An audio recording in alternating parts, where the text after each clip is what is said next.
John, welcome. Morning, Andy. Morning. Thank you very much for joining me today.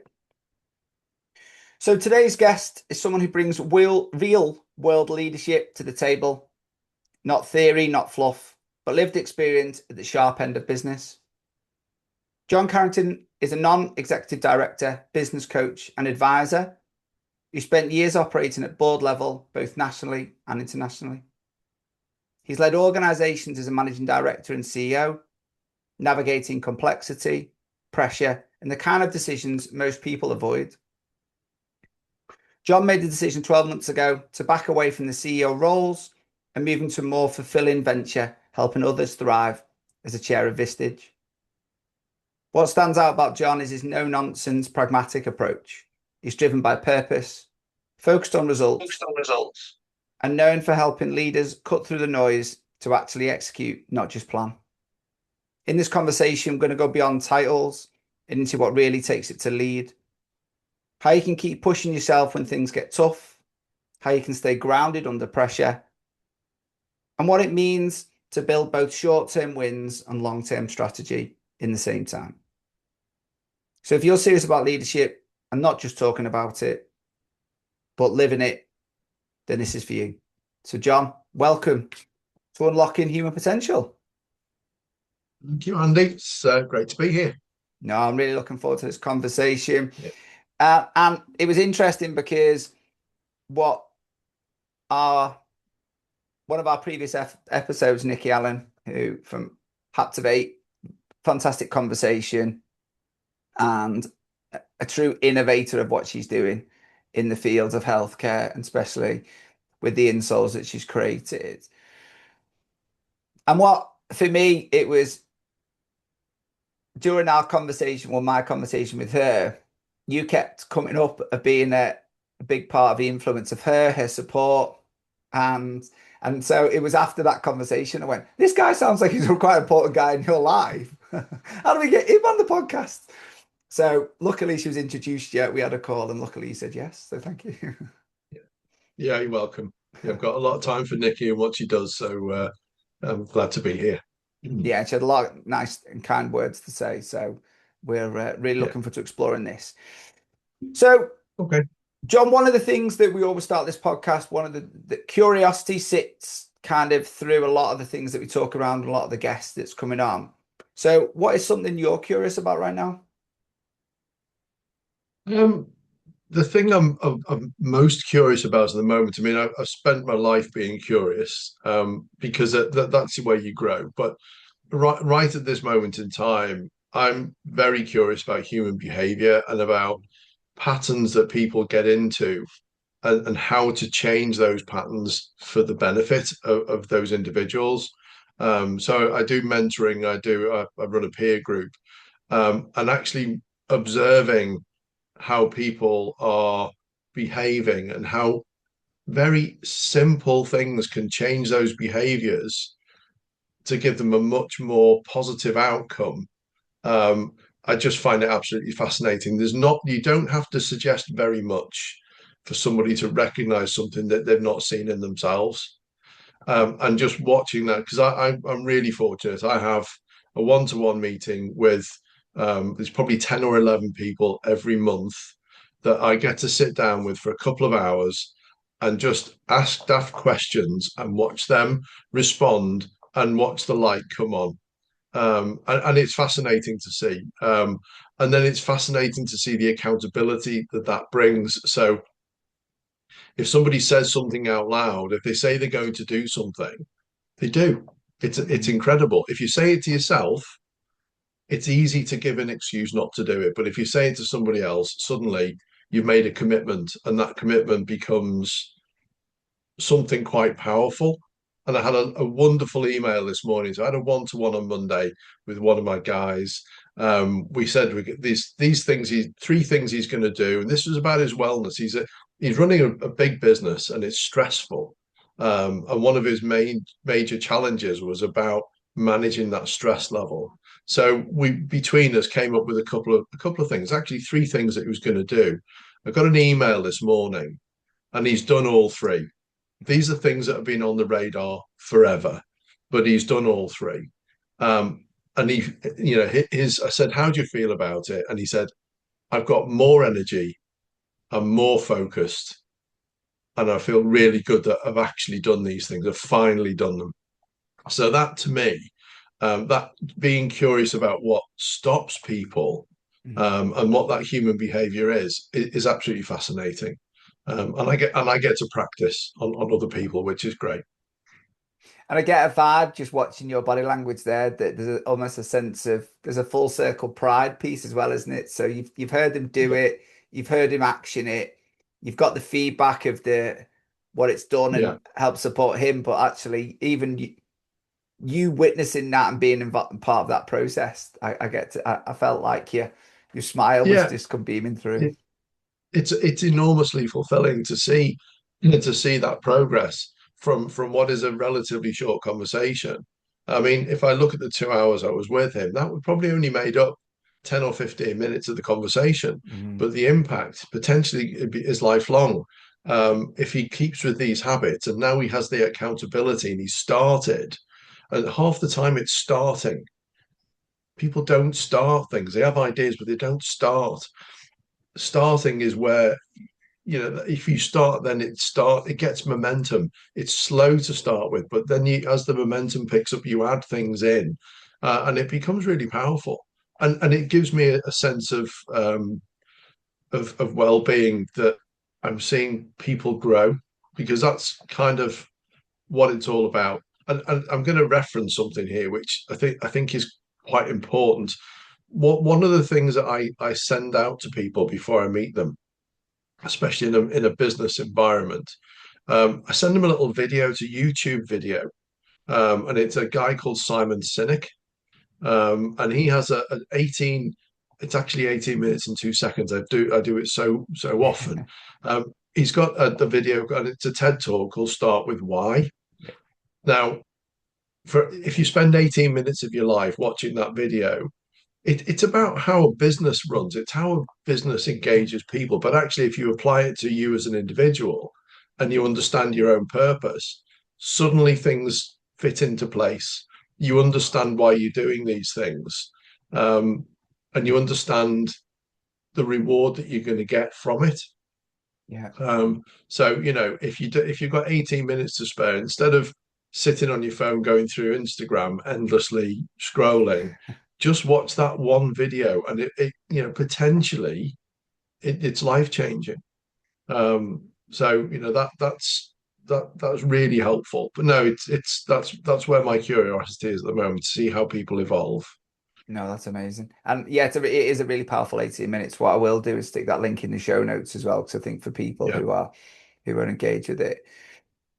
And so before we kind of delve into the meat of the podcast, I guess just something you picked up there I'd like to explore. So you said that a lot of people do a lot of talking, but starting seems to be. Do yeah. you feel that when they've watched the video like that and they understand, the why, the what, and the how, do you think that helps them start, or is there anything else that you found in your experience that helps them overcome I that moment? think it's just to start something. You kind of need to know where you want it to take you.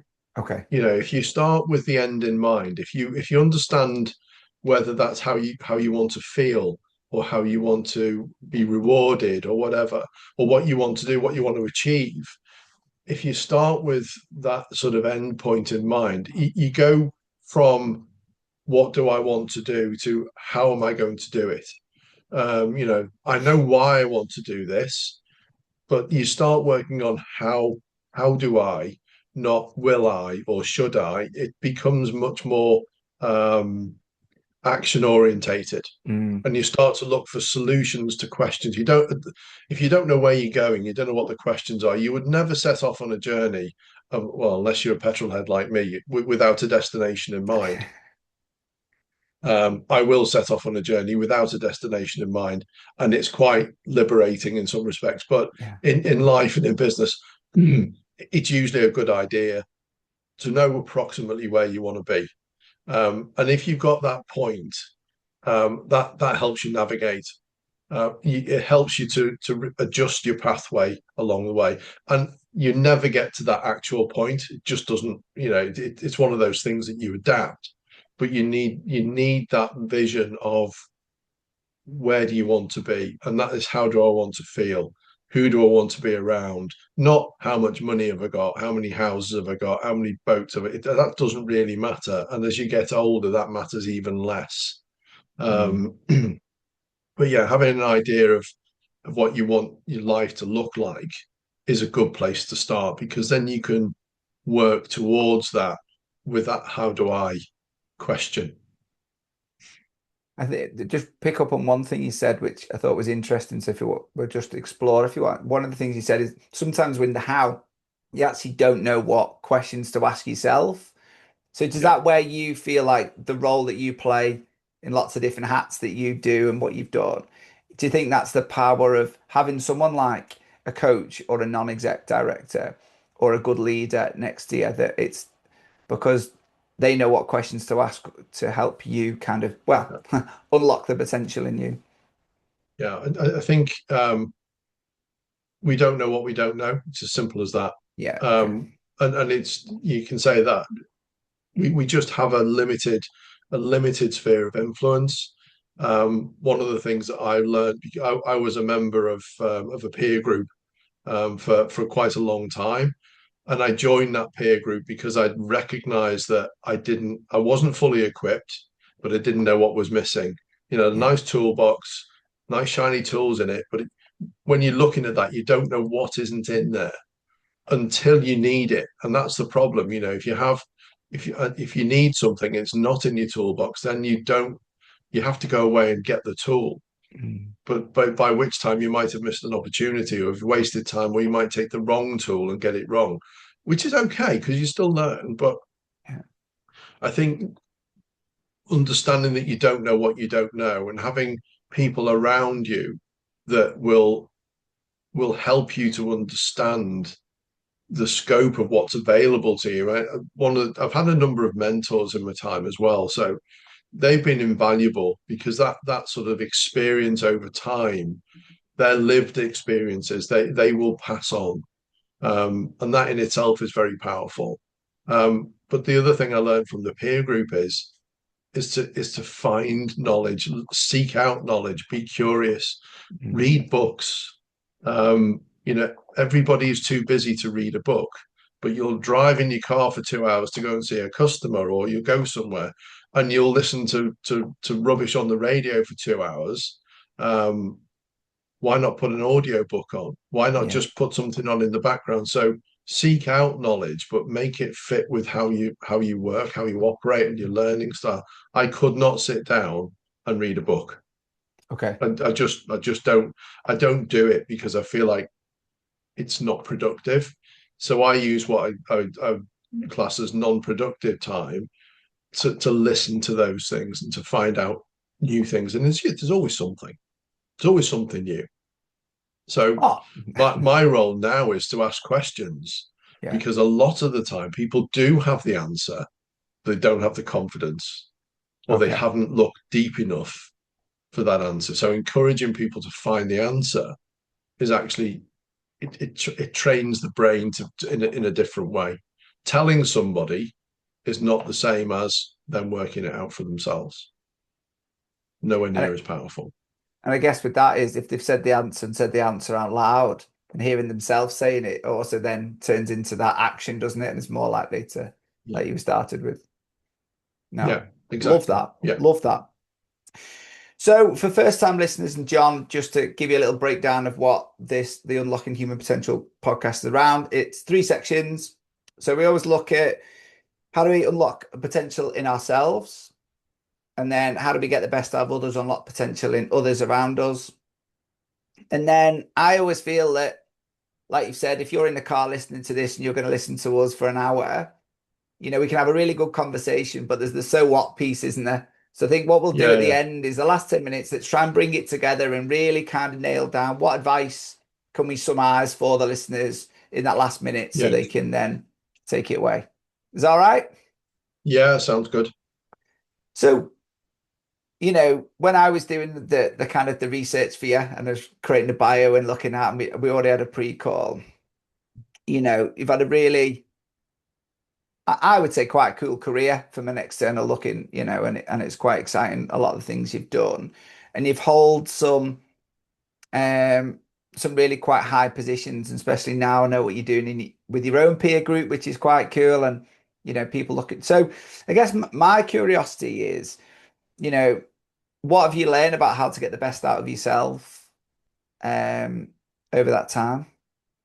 Um, I think the first thing I'd say is be brave. Okay. I think we underestimate our own abilities quite frequently, and we kind of brought up to not expect too much because we have very loving parents, and I had a really good childhood. We weren't well off. We just had a mum and dad, and my brother. They were there for us, and it was a nice place to start. But they gave us values, and I think what I kind of being brave enough to make the tough decision was actually something that I picked up fairly early on. That sometimes things aren't comfortable, and sometimes things you could take an easy route, but actually being brave and taking the slightly more difficult route is probably going to be better in the long term. Um, so when I was probably in my early teens, I recognized something in myself, and that was from home life. Was I hated to be told what to do.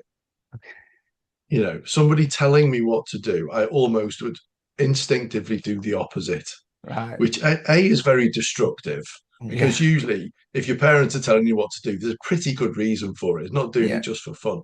But I was not very good at it. So at that very, very early age, I knew that I had to be in a position where nobody was telling me what to do. And that kind of shaped my career in some respects because I looked for things where I had a degree of autonomy and I Yeah. didn't have somebody breathing down my neck, and I would be judged on what I produced and not how I show up. Um, and I could use my own judgment, right or wrong, to get from A to B. So, did I plan to become a CEO right at the start? It was a nice thought that I might get there. It was a dream, and which is always good to have. But I had this caveat that I don't want anybody telling me what to do. The reality is you've always got somebody telling you what to do. Even as a CEO, you've Yeah. always got somebody that you're accountable to. It might be a shareholder, it might be an investor, but you get to a point where you've got the autonomy, and that's really important to me. Um, but that first step is being brave and taking the brave decisions, um, and stepping out of your comfort zone. And I didn't know what it was at that point. I didn't know it was a comfort zone. But I just knew that if I took the right decision at that time, then I would be more comfortable with the outcome, right, or good or bad, but it would be my decision. Does that make sense? Makes an awful lot of sense. And I guess the question that's playing around in my mind is, if I'm a listener now, using my unproductive time productively by listening to this podcast, hopefully. Okay. And the there's somebody saying it's all right to say to be brave, but I'm afraid to be brave. Yeah. What would be the first step that you think someone could do moving forward? So, what would be the baby step if you want to kind of put it? Okay. I would maybe Okay. look backwards and say, okay, when was I brave before? Yeah. What did that look like? How did that make me feel? When did I make a decision that was a little bit uncomfortable? It doesn't have to be massively uncomfortable, but when did I make a decision that was a little bit uncomfortable, and what happened? And whether it went well or it didn't, what did I learn? And therefore, is it worth just being brave one more time, just to step a little bit out of my comfort zone and see what happens. What's going to happen if it goes wrong?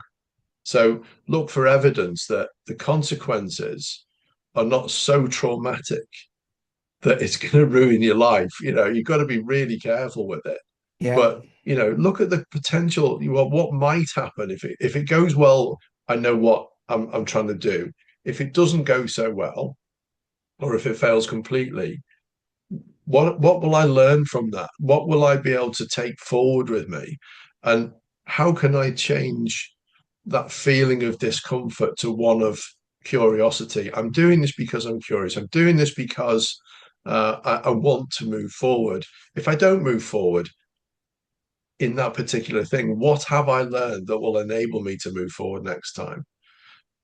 And I think resilience is what comes into Mm. this. Every decision you make is not going to be the right one. You will make mistakes, but it's how you respond to that mistake and how you convert that into some sort of learning, because we learn from our mistakes. And trust me, there's lots of mistakes in my Yeah. in my in my past. And it's how you respond to them. And that's really, look for evidence of your own bravery, because we all have it to any degree. There's a little bit in there where you, even if it's in the playground, you stood up to your friend because they were trying to push you to do something you didn't want to do, and you said no. Mm. That's bravery in itself. So look for evidence, and when you've got that evidence, use that to say, I've done it before, I can do it again. And just, it's just little, it's pushing the boundaries of that comfort zone. It's not massively breaking through it, because that's so uncomfortable. It's going to make you draw back further. So Yeah. it's just gradually expanding it, and talk to people about it. It's, get advice. Yeah. No, there's so many insights in that, and it's an exercise I use in my with my coaches as well. So it was quite nice that I like that. What evidence? That's the question. So what evidence have you got to back up that you're not brave? Have you Yeah, ever been brave in the past? Yeah. Well, okay. So here we go. yeah. Yeah. So I really like that where you were going with that analogy. So I like that. So if you are listening, take that advice. I think that's some really good. So again, thinking about yourself and, it sounds like from a very young age you were quite aware of who you were, that whole don't tell me what to do kind of. Yeah. Um, and I guess as you've then kind of developed through your roles and, has there anything that, and maybe talk as a generalization, from my Yeah. experience and then probably my experience of working with people that we go into certain situations, we feel confident in that situation. We might then be promoted in another situation, and we might be going, we're comfortable being brave, we're comfortable doing things, but other barriers that we might be unfamiliar might kind of lurk into us. Yeah. Has anything like that ever happened to you or other people that you support that we know listeners who are in leadership Yeah. positions might be struggling with? Yeah. I think self-doubt is one of those things that can become very powerful. It comes from, I'm no psychologist, it's as simple as that. But self-doubt can be very limiting. Yeah, And when you put yourself in a position where you have no choice other than to move forward, that in itself makes you feel very vulnerable, very uncomfortable. I mean, my early days as a salesperson, I'm actually quite introvert, and I would sit in the car outside of the office of my customer, and I've got to go and convince him to buy something that I know he probably wants, something what he wants it, but I want him to buy it from me, not from somebody else. yeah, And I put this customer on a pedestal that's so high, it's almost terrifying. But I know I've got an appointment at 10 o'clock. I've got to get out of the car because I can't be late. So that pushed me to get out of the car. Once you're in the environment, you've got to go for it. You've got to do what you set out to do. Otherwise, you're going to sit there and look ridiculous and feel ridiculous and not achieve anything for anybody. And you kind of got to set yourself things that you've got to push past things that are daunting. Mm. Um, and that's quite common in every step that you take. From the very first career that you're in, um, there's always going to be something that's a little bit scary Yeah. and a little bit out there, and I'm not used to that.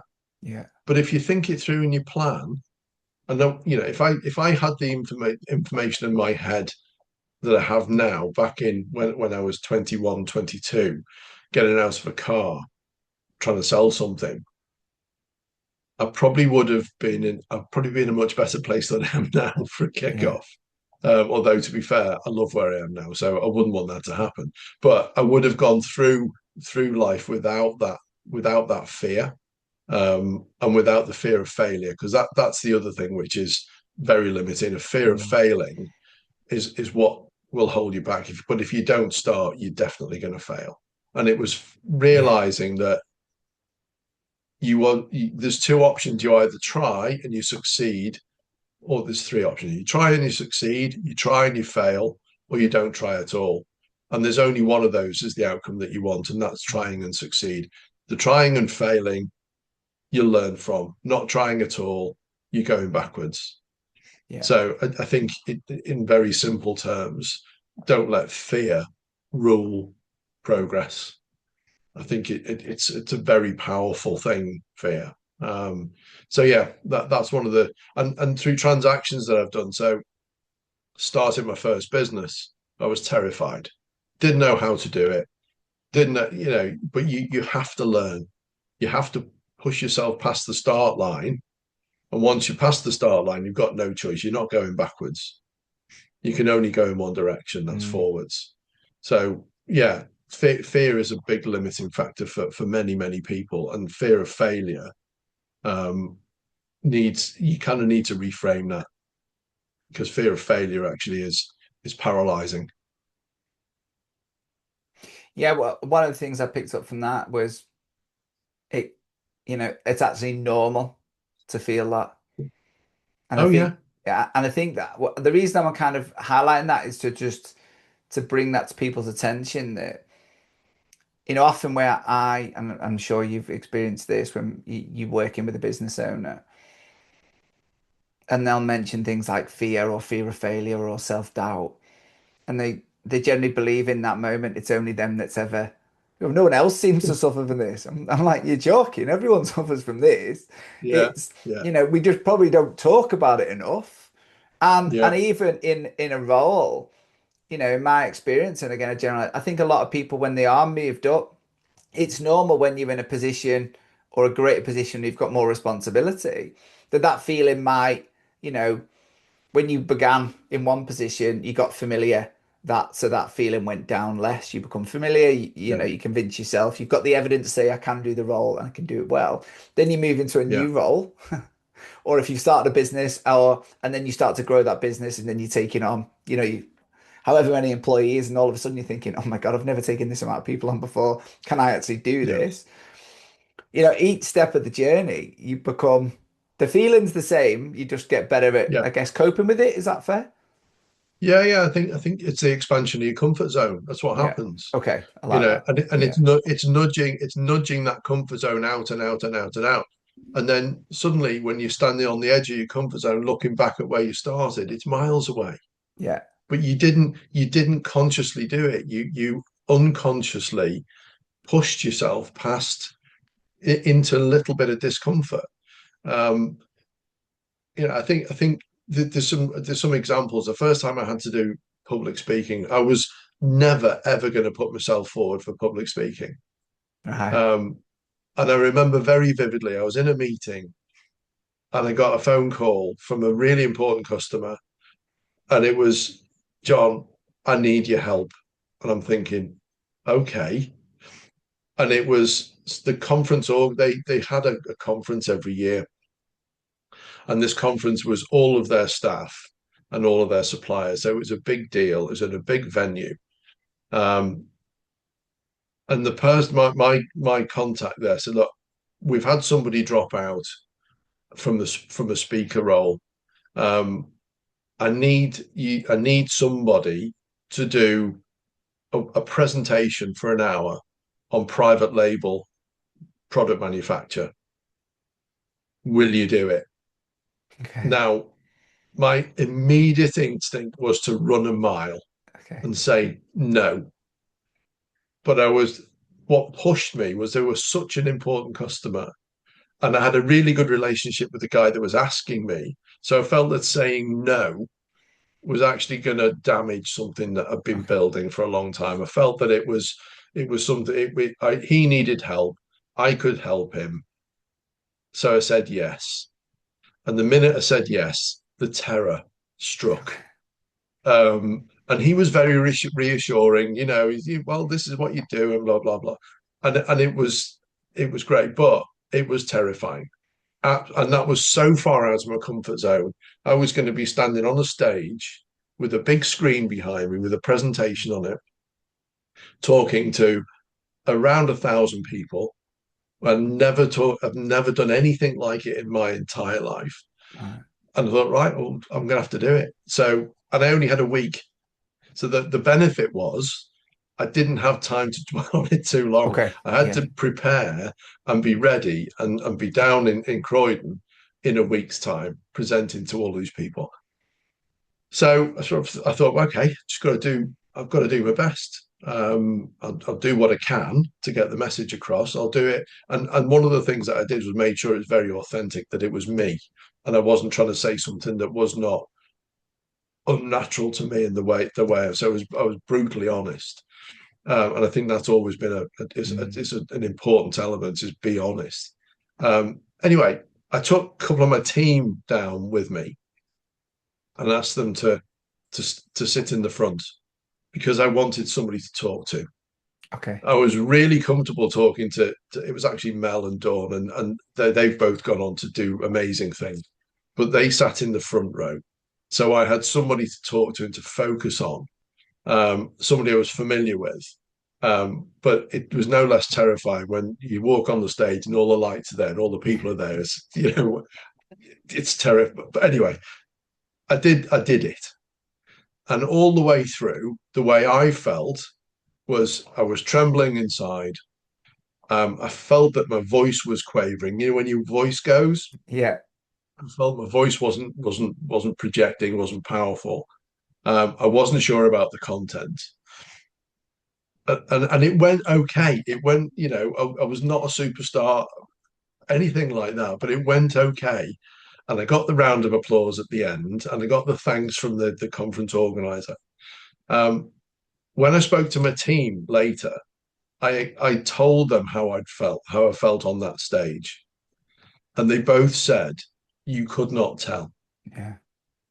So that was probably one of the biggest lessons. What you're feeling on the inside is not what people are seeing. Yeah. People see, we have our own self-talk and self-doubt, but that's not what people see. People see someone else. They see what you're projecting. And that was a really powerful lesson for me. And that actually stopped me from worrying before I go in to see a call, because I knew that from that point onwards, what they see is not a semi-terrified sales rep, or as it was then, a sales director. It was somebody who is knowledgeable about the topic, has something they want to buy, you have a personal relationship with by this time. It became much more natural. But that understanding that what other people perceive is not what you're feeling inside, that became really powerful. Mm. So if you're scared, nobody can see that. Nobody can see your fear. Yeah. And that in itself is becomes quite liberating. Oh, massively. And I think the other bit I've just taken from you, and if we can just lean into it for a second, is it's been a few incidences where you put yourselves in situations where like that where you feel uncomfortable. And for some people, it might be thank God that's over. I'm never doing that again. But what I get the impression, the way your mind works, is going, actually, I learned a lot from that. And it seems Yeah, to be that every experience, even the way you were asking questions before and it's describing things, I get the vibe that you seem to take every experience, analyze it, reflect on it, and go, what have I learned from this to move forward? Would that be a yeah. fair kind of I think reflection? initially it was very subconscious. Okay. I didn't deliberately sit down and say, "What have I learned?" Yeah. Um, so that subconscious learning was apparent. Um, later on, Yeah. I would do that analysis more consciously, Okay. and that would be okay. What went well? What would have been better? What went wrong? How can I learn from that? What would I do differently next time? And that became a much more sort of structured approach to things and to decision making. And to the point there, you would actually do that analysis before you make the decision, Okay. if you see what I mean. So what do I want to happen? Yeah. What happens if it does happen? What happens if it doesn't happen? And what am I going to do about it if it doesn't happen? So Yeah. you basically you providing yourself with a safety net, Yeah. and an understanding that making this decision is not going to be catastrophic. It might Yeah. set me back a little bit, but it's not going to be catastrophic. It's not going to end the business. It's not going to cause anybody any harm. So it gives you the confidence to make the difficult decisions because you know that ultimately no one's going to die. I think that's Yeah. the Yeah. business is going to die, and that's really quite important. So, and that's a process from going from subconscious analysis through conscious analysis to planning decisions effectively to enable the best outcome. And then you Mm. look at all the things you need to put in place to try and make sure that all the things you can control are in place to make that decision the right decision. You're always going to have things happen that you're not expecting and things that you Yeah. can't control. And you just have to roll with those and you have to you have to be adaptable and flexible. No, definitely. And I guess the bit I took up and the reason why I Mm. kind of pushed a little bit that I think for maybe listeners that, resonated when we said, we talked about bravery and then we talked about how do we find the evidence of when we're brave. I think what I've kind of taken from it, we can actively now seek evidence from our experiences, can't we? So those kind of Yeah. that pre and post analysis that you're talking about, where we're taking things from our unconscious to our conscious, but now consciously doing it and almost consciously fast forward to say, okay, so if this goes the Yeah. way it goes this way, this is what we're going to do. If this goes this way, this is what we're going to do. But what we're doing is building that evidence pool that when we're in a situation moving forward of where potentially we have that moment of going, what, you want me to present for an hour? Oh, Yeah. we can actually then go, oh, actually, I've thought about this and I've put a bit of effort in to consciously reflect and build this evidence that I can actually find easy enough to take on to go, oh, I Yeah. have done this and I can do this. I just need to find two willing people that are going to sit in the front so I can talk at them just in case. Um, Yeah. and it's funny you say that. I did giggle and I caught myself smirking was so when any of our friends, when we do big conferences, we always help each other out. So we always plant somebody in a theatre because if there's never a question, when you come to the point where you go, is there any questions? And there's no, it's that, oh, if one's put the hand up, it's fine, isn't Yeah. it? Yeah. But who's Yeah. the first person? So we always put somebody in who will ask it. So if no one asks a Yeah. question, it'll be, oh, I've got one. And they'll go, oh, Andy, if you don't mind asking. And Yeah. then it Yeah. just Yeah. sparks it all off. So it's funny that I think those little tricks, we all kind of have somebody in the audience that, is actually a friendly friend. Yeah, No. no, absolutely. And nobody wants to be first, so you have to have somebody who's willing to ask the first question. Oh, Because yeah. I yeah, mean, oh, listen, they've got me volunteering on stage and doing all kinds of crazy things. A friend of mine had me in flashing glasses standing on one leg and counting backwards in threes from 100. And I went, when you said volunteer, you never really told me what you were. And she went, if I told you, and I said no. I was like, right in front of about 750 people. So yeah, no, it's cool. Things we do for our pals. Eh? I Um, know, yeah, listen, there's so much in that. I think one of the things I'm curious about because I think there's so many insights, and I think the other thing I'd like to do, what do you do from maybe a physical perspective? Because everything that you're saying feels very mentally quite challenging, and you know, for yeah, me, and again, maybe selfishly or self-led in this question, that you know, for me to be mentally sharp, I have to find myself physically sharp. So I'm just curious where yeah. that lands with you. Um, quite late coming to this because I put a huge amount of focus on work for Okay. probably the until I was maybe late 40s. It Yeah. was work, work, work, and I did go to the gym, but it was very much secondary. It wasn't something I did mindfully. And you know, you kind of know that you need to be healthy. But I wasn't always, you know, and being overweight was uncomfortable, but it happened, you know, and that's what, especially when you're in a very, very busy or very stressful period, you lose sight of, you know, if you're not fit physically, you're not fit mentally. And Yeah. there's a very, very strong correlation between the two, in my view. So I think a turning point for me was when uh, I came out of a period of extreme stress. Okay. And stress is one of those things that you don't see it when you're in it. You know it's there and it's nagging, but you know your cortisol levels are off the scale. You lose visibility of who you are as a person, which is it's very easy to do. Mm. But when you come out of it and you look backwards, you think, what a nightmare. What a Mm. nightmare I was. What a nightmare it was. But actually, I'm through it now. And that's the Yeah. thing. Mm. You do always get through it. Um, but it was that point where I set myself some rules, and this is probably maybe 15 years ago.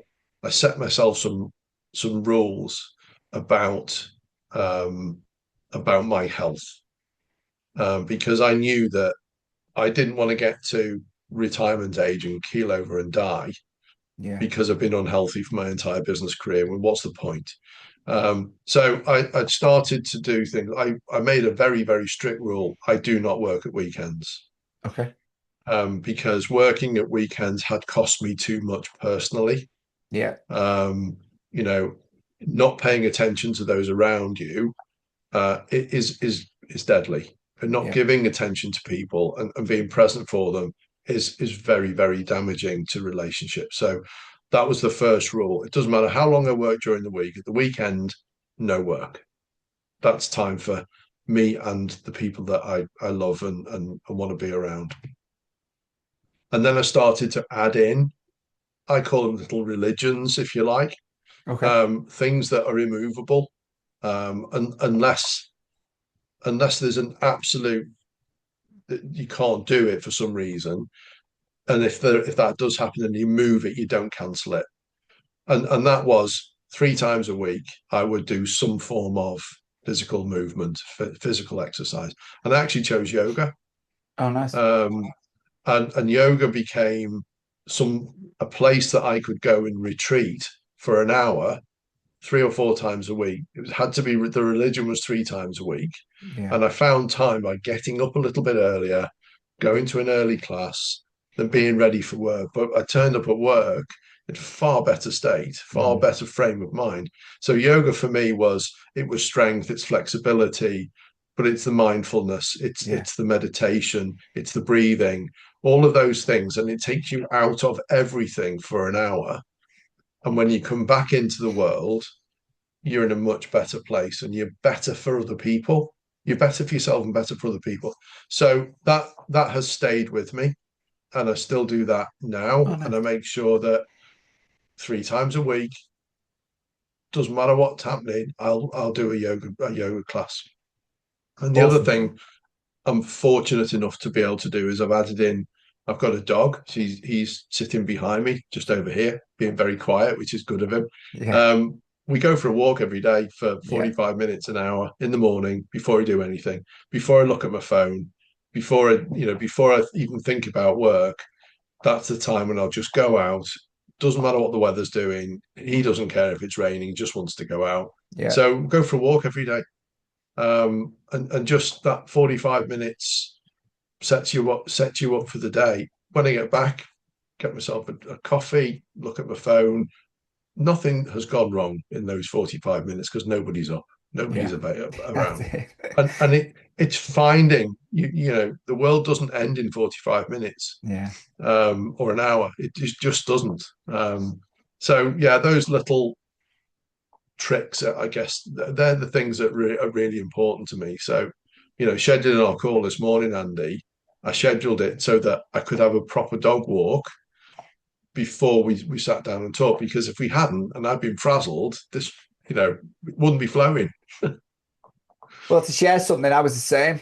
So I did. So when we said this time, this is my optimal time because I'm the same. I'll do the school run. I'll either get up first thing and take the dog for a walk before we get the school run, or I'll do the school run and then take the dog out. So that, and I've always found that for me, and again, I think we're all different, aren't we?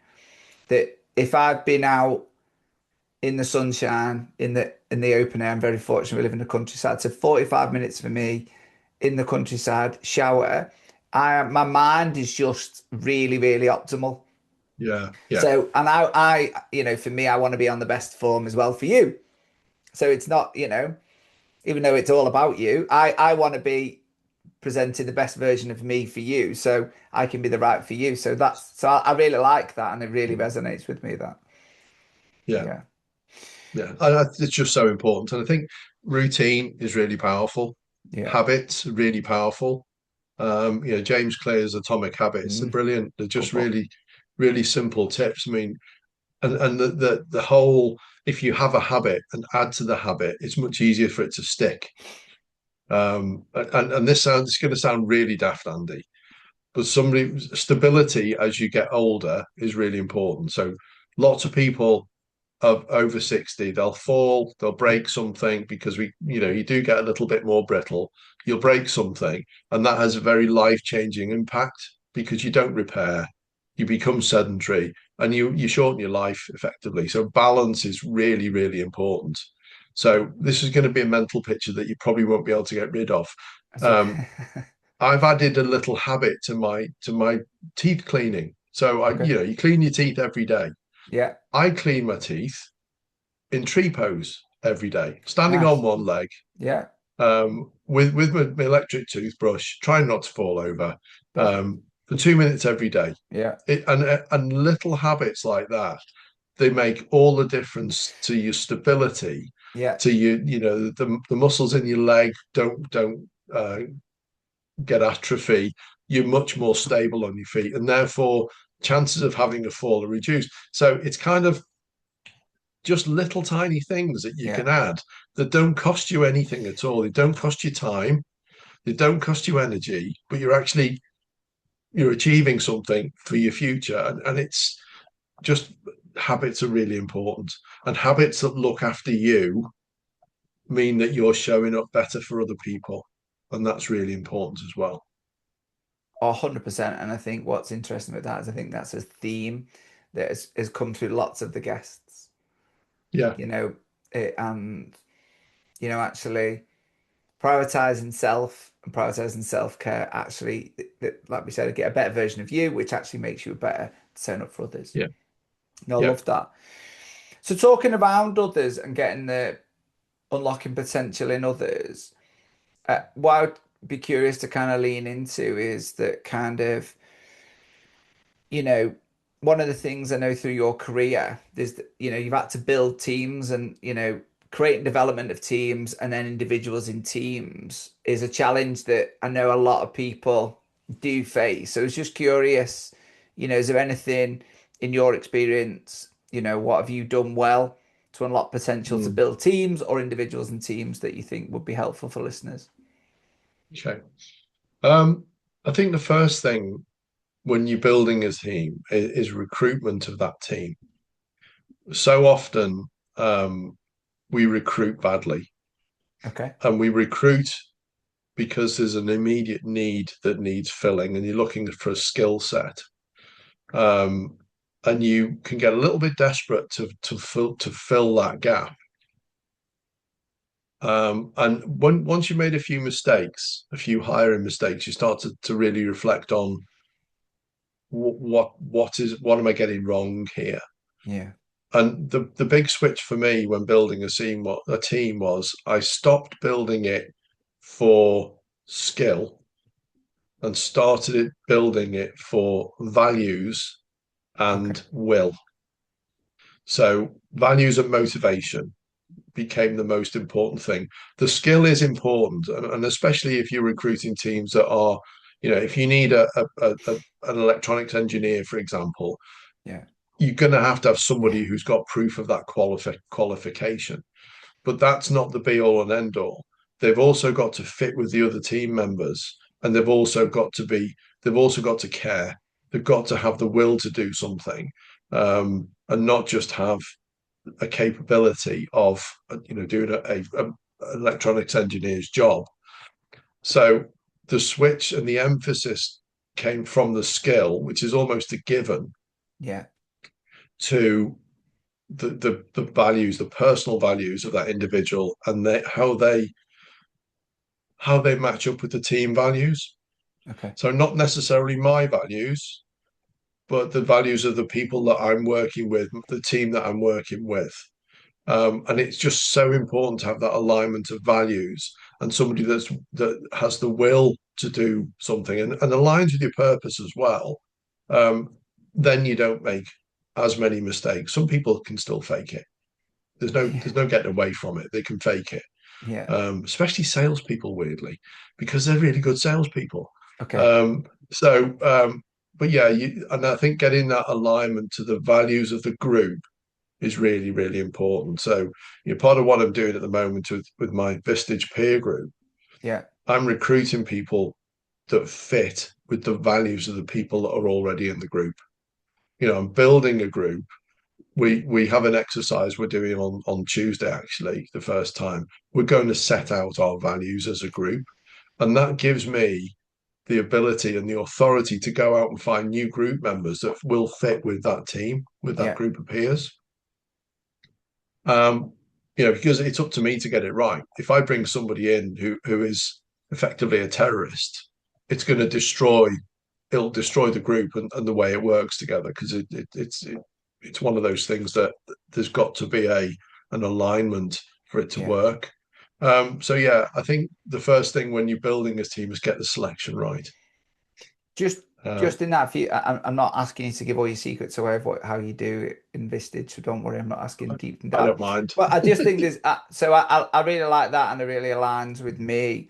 I guess for people that are familiar with that, but then on how on earth how do you build team values, or how do you recognize values in others? What would you say to that? You just ask them Okay. what's important to you personally. What are your personal values? What's important to you, and they're usually not that different. Mm. People want honesty, trust, integrity. Um, and knowing your own values doesn't mean everybody's going to align with them, but as long as the values are sympathetic, Yeah. that's fine. If somebody's value is get to the top regardless, they're not going to fit with the team who are nurturing and encouraging, because it just won't fit. Yeah. So the simple thing to do is ask, Yeah. and it always is. Don't assume anything. Yeah. Ask, Yeah. and don't be afraid to ask. Again, the fear comes. People are afraid to ask questions like, "What are your personal values?" Because it's uncomfortable sometimes. Yeah. But yeah, I No, just but ask. yeah, and I think the reason I raise it, it's important because I wholeheartedly agree. By the way, I think it's really important, and I think it is that. But like you've said, for the fear of asking that question, you could recruit somebody that you then got to have the fear of going, oh no, now I need an uncomfortable conversation because they don't suit. So, Yeah, at some point you have to have yeah, an uncomfortable conversation. Personally, I yeah, would, like you say, I would choose to do it the start when I don't have to deal with, removing somebody. So Yeah, I really like yeah, that. Uh, Anything else that you feel that, we've got? So we recruit with our recruitment. So we understand, so we're conscious of what our values are. And that might be if you're a founder-led business. yeah, But I would argue, I don't know where you sit with it, that most of the values of the business normally, if you're a founder-led business, come from the founder, or if it is a business and you've just yeah, been promoted into that role or been recruited into a CEO leadership role, normally the values of the business kind of exist. And then there's the values of the yeah. team and how they align. And then we're looking at values of an individual to bring into a team. So now we've got somebody in the team. How do we embed people well, or how do we create a high performing team, in Well, your opinion?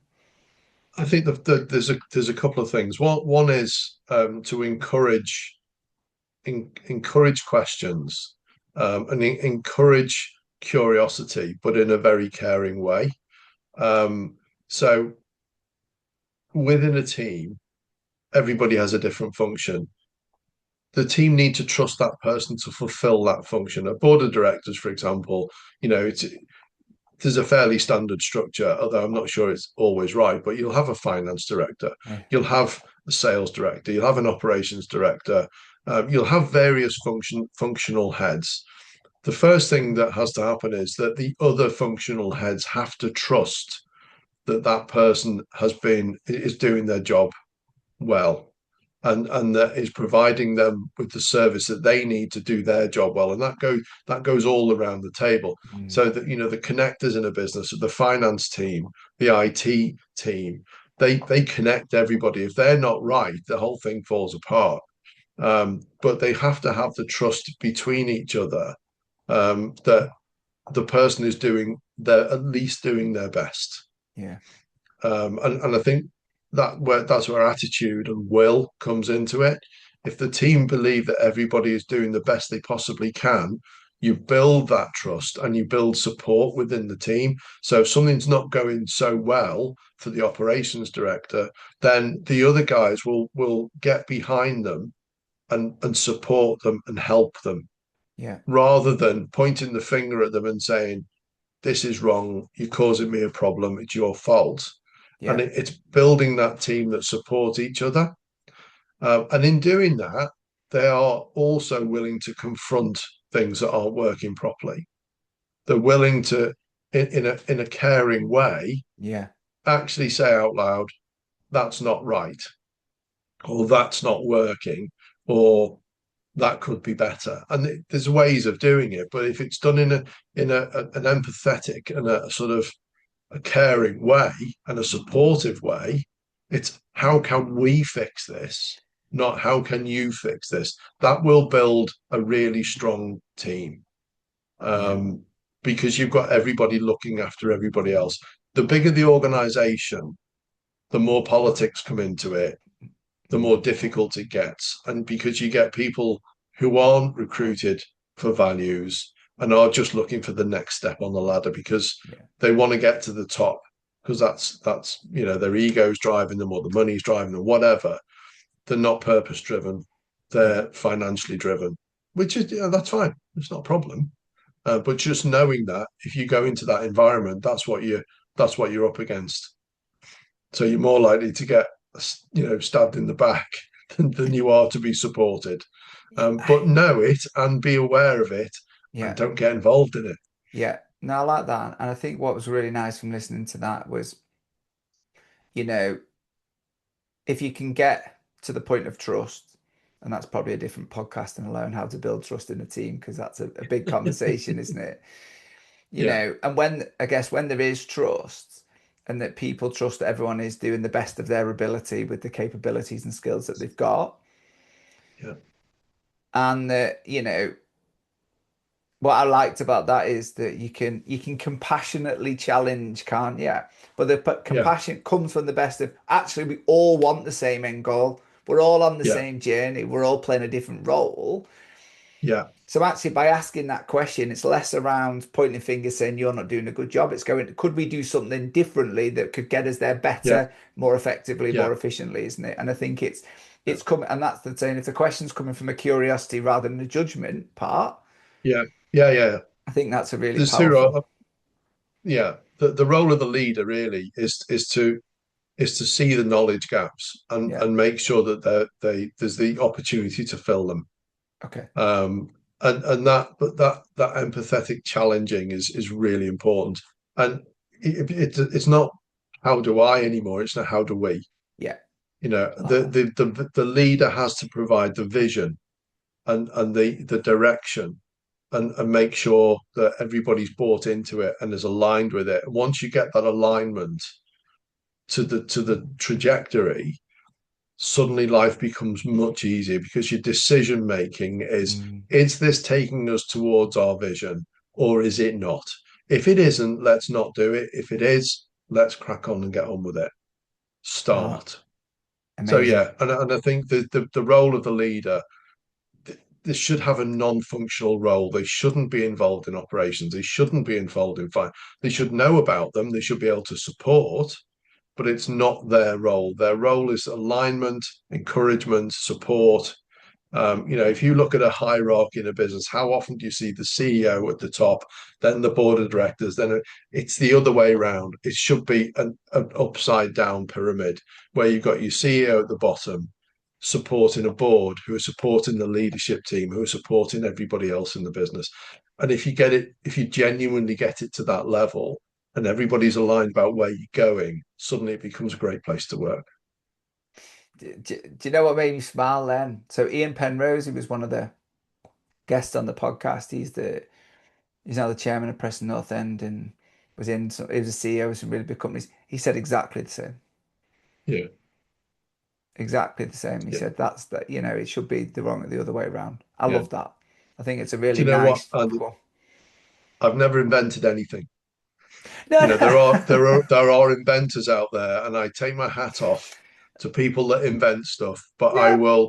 I will proudly steal anything that I think is We model. and We don't use it. steal, we Yeah, model it, don't we? We make yeah, it, yeah, yeah, no, we yeah, model it. yeah, But I yeah. think, no, and I wasn't accusing you of stealing it. What I No, liked no, and it it's fine. resonated with me No, was that's when he was telling me about it. He used a very similar thing, and it made me smile, thinking, "Oh, isn't that interesting?" That yeah, yeah. you There know, might be I've something in it. well, I've just picked up the values from you, and you generally do care. From our first conversation to this, there's this genuine. I want to support people and get people better, and I generally want to get from one Yeah, place to another, right? And I get yeah, that. I've always had that, and I got that same vibe from him when he was talking about how he would build a culture in a team. And it just made me smile that both of you used that same kind of analogy of going, yeah, it's the wrong way round. And I thought, oh, isn't that interesting? So I thought I'd bring attention to it because I think yeah, yeah. certainly something in that. And I definitely think, both of you performed at a really, really high level and both of you said the same thing. I was like, okay, this is something, if you're a listener, let's take note of this. Yeah, let's really take. There may be There something may in be it. some Yeah, legs in this. Let's yeah. expand on this a bit more. I'm really conscious of time, so if it's all right with you, Okay. Yeah. if we could wrap it up, and if there's an opportunity in the future to do a part two, because I could talk to you all day, I knew I would. You would. Yeah. Okay. Um, so just moving into kind of the advice bit, Yeah. what would Okay. be okay? So what three practical things do you think people could try today? So in the conversation we've had, if people listening now, there's been so many insights in this. What three practical things do you think people could try today?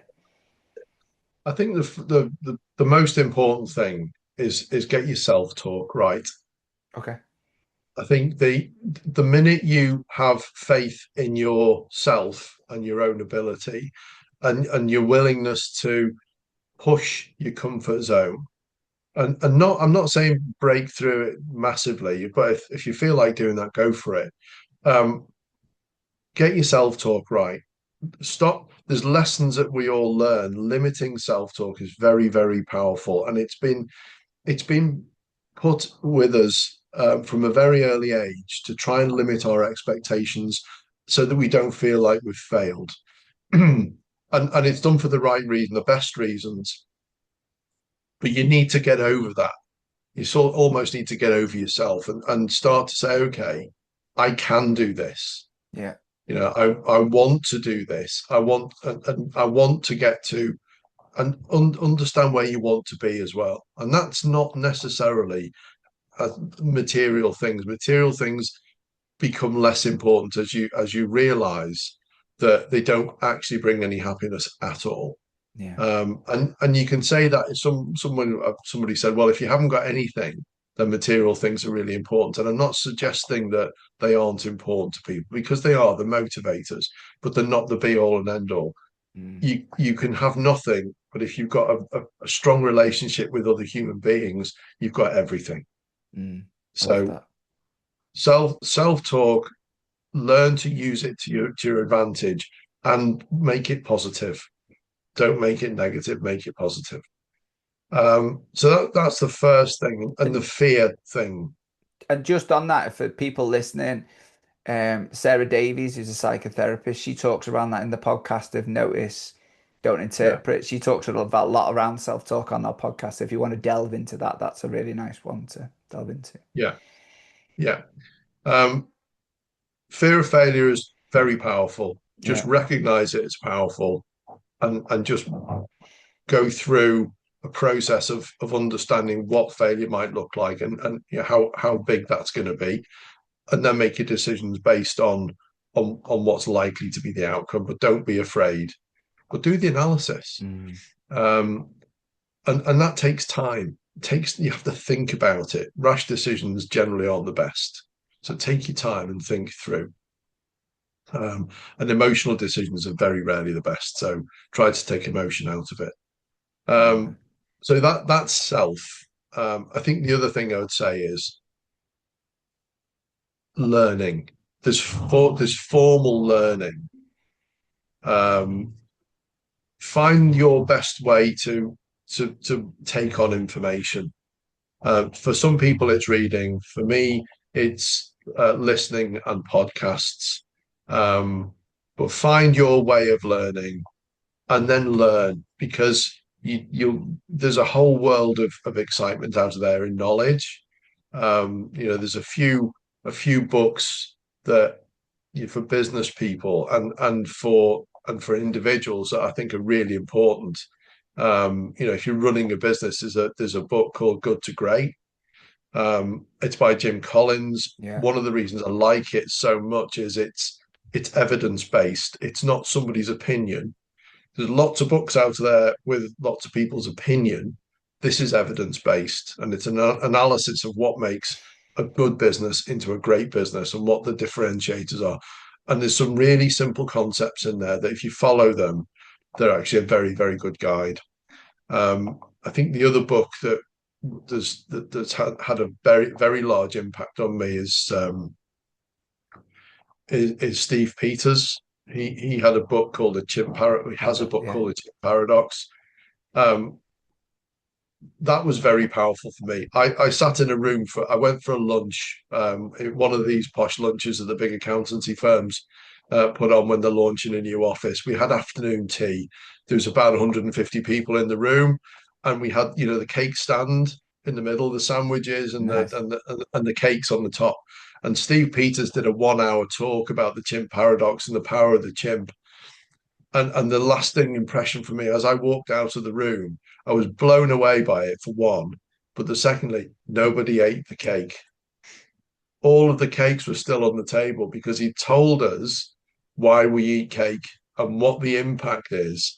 And it just enabled everybody in that 1 hour to resist these Wow. amazing cakes. I don't know who ate them in the end, probably not somebody that went to the talk, Yeah. but that taught me how to understand people better. Yeah. And help me understand why people behave the way they do, and gave me the empathy to allow them to be themselves, and not want them to be a mirror of me. Yeah. So, people are who they are. You either accept them as who they are, or don't be with them. So, that's a great book for understanding other people, and that gives you a real power to control how you respond sometimes to negativity. It's really powerful. No, I love them, and I'll stick both of those books in the show Yeah. notes as well. That's cool. And if you want a really, really geeky one, which has got a punch in the face to start with, there's one called Black Box Thinking by Matthew Said. So, yeah. that's a great book, and that's really about cognitive dissonance. That's about, we believe what we believe because it's what we're taught, and it doesn't necessarily stack up. Yeah. So giving yourself the opportunity to see things from a different perspective. So yeah, that formal learning is really important. And if you can, the final one, if you can, find an old person to be your mentor. Find somebody that's been around the block, that's had Right. life experience, that wants to give back. Because as you get older, you do want to give back. Find somebody that's willing to do that, because they're just full of really valuable insights that you won't get until you're that old person, I unless like you that. ask. I So like that. mentors or whatever, they're the three things I would suggest will make a big difference to you. Awesome. And then the fourth, You can do whatever you want. It's about you. stay fit and healthy, or Yeah. get fit and healthy, because that's really important. If your body's good and your mind's good, you can conquer the world. I like that. I like that. So for people listening, where can they find out about you and what you're doing with your new Vistage group? The easiest place to find me is on LinkedIn.